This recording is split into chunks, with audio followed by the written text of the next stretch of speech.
What's up, fam, and welcome back to the Black to Business series. It's episode 5, and I'm extremely excited for us to continue our conversation with Chef Mimi. I hope everyone had a phenomenal Valentine's Day, that you guys were able to live your best lives, living your blessed lives, and I'm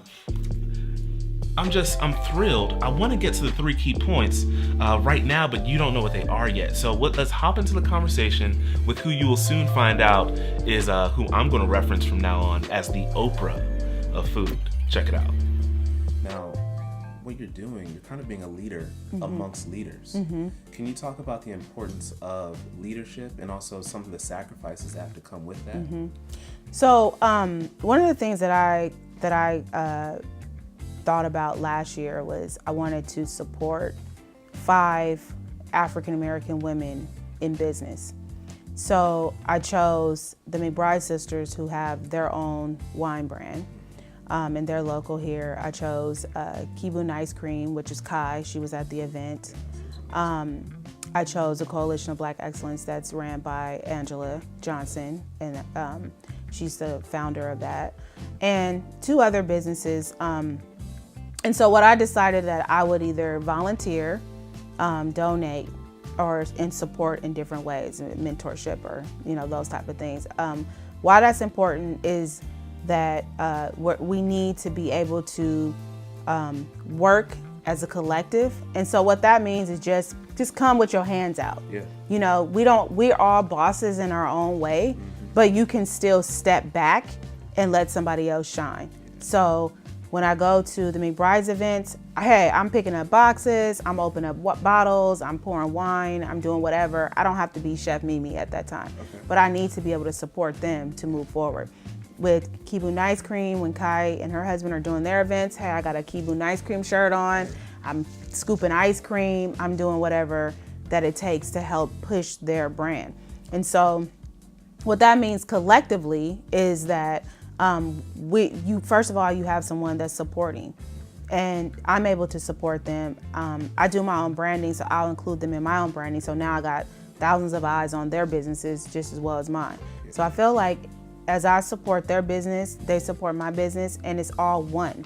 So it's not like, they have to, there's no greed in anything, because we have to move as a force together. And by me working Cylone at this point, I need volunteers, and I need people like yourself to come out and, do interviews, or somebody to pick up something, and, somebody to come and support what I'm doing, and I'll, in return, support them. Amazing. I want to be respectful of your time, so I have 2 more questions. What have been some of the greatest challenges that you faced in the midst of all of your success? So the culinary space is very, very racist.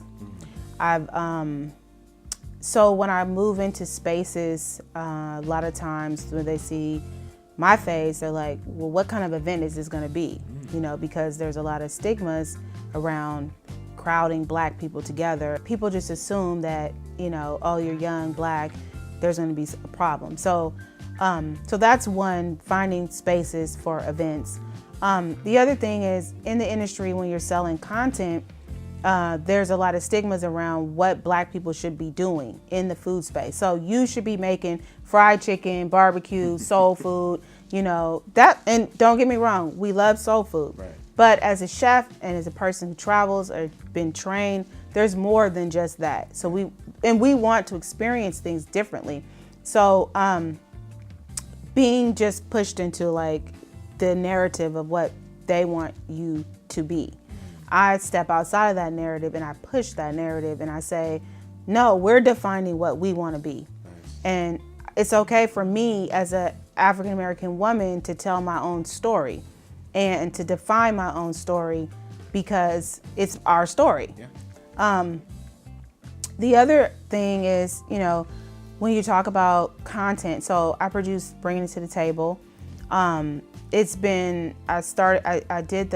the production in 2015. I edited the production in 2016 because it was the end of 2015. And then I went to several networks to say, hey, this is what we have. This is sort of what I did on my own budget, but I think it's pretty good. but we can do something digitally and then launch the show with a better production. And so I think having that, people still want you to be in a box. Wow. So I was told that 90% of the Black shows on the Food Network do not work. And so, so a lot of the things around celebrities jumping in the food space, and everybody wants to be a chef and blah, blah, blah, but Black chefs and just chefs in general, we go through a lot. We graduate from school, we travel, we cook, we done chopped up probably millions of onions and celery. You know, Right. You pay your dues, and then you get someone that just comes out the blue Yeah. because they're a celebrity, and they say, oh, well, we want, it's not authentic. So what we want to do, we want to build real chefs, getting the opportunities to be seen, to have the same opportunities, and it's not just, oh, we want to put a celebrity on because people want to see them. But do you really want to see it? If 90% of the shows are not working out, then that means that there's a problem. Right. But with the white chefs on the Food Network, they're able to just be chefs. And all of the shows on the Food Network that are Black have a tint of soul food or down home with the Neelys, Big Daddies, blah, blah, blah, or this, and this. Why can't it just be a show with African Americans showing our culture, having a good time, eating some great food, and producing the things that we love? Exactly. So that's how I bring it to the table. It's why it's important. And not only that, it's not just the chef standing there cooking, doing a how-to. It's pushing out over 20 Black professional chefs, winemakers, through all the different competitions. Wow. We're going to plug the links to bringing this to the table in all the show notes, guys, because you definitely need to see this. I have another question. Okay. 23 years. You've been in the game for a while. You know a lot. You've experienced a lot. But how are you going to continue progressing forward? What are your goals for the next 5 years? So in the next 5 years, we'll bring it to the table. We'll be relaunched on a bigger platform. So that's coming soon. I'm writing a cookbook as well. So I'm going to be launching a cookbook in 2019. We were able to activate at Essence last year. We did a midnight brunch, and so we're going to continue that, and we'll continue the Black food experience. So there's a lot of stuff. There's a lot of opportunity. I want to produce cookware. You know, I want the events to travel to different states. And the show, Bringing It to the Table, is a traveling show. And I also want to do some things outside of the country. So my 5-year plan is to put out at least 500 African American chefs into the media space, so that you can see them in different states. You'll know about them, and they will be able to define who we are and what we do and as our own culture, and be included in this amazing dollar industry and be celebrated. Right now, that's really the plan. That's amazing. That's amazing. So, I mean, you're talking about mentorship. You're talking about leading. You're talking about building a brand. Those are all phenomenal things. Is there anything that you like to share? Any tips that just come to mind when you think about how to groom and mold the next young chef before we close? Well, I would say in terms of mentorship, like I want to be the Oprah of food. I think that there's space for it. I think that I've paid my dues to get that title, and I'm just claiming it. Okay. Just be ready. Okay. Sometimes, you know, in any profession and anything that you do, you have to come ready. You have to come you want to put 110%. So anybody that's successful, you're not going to be working like 40 hours a week. You're going to be grinding. You're going to be up doing everything that you can, and you got to have belief in yourself. You have to know that you can do these things, and with your vision, with your support, tap into those people that are around you that support what you do, whether it's a spouse, your parents, your family. Get them behind you, because it's going to be days that you're going to be like, why am I doing this? Your back is going to hurt. Like my back hurts from the event. My feet is swollen, everything. And, you know, I remember The other day I had to use the bathroom and I just didn't go to the bathroom because I was rushing, so it's going to be time that you're going to sacrifice. You may not eat something. You may forget about whatever. But if you continue to stay dedicated to what you say you want and you have that vision, no matter whether it's a chef or you want to open a restaurant or you want to be a scientist, whatever, just keep going, because life is going to tear you. It's going to see, are you really about this real, are you really fully committed? If you're really about that life.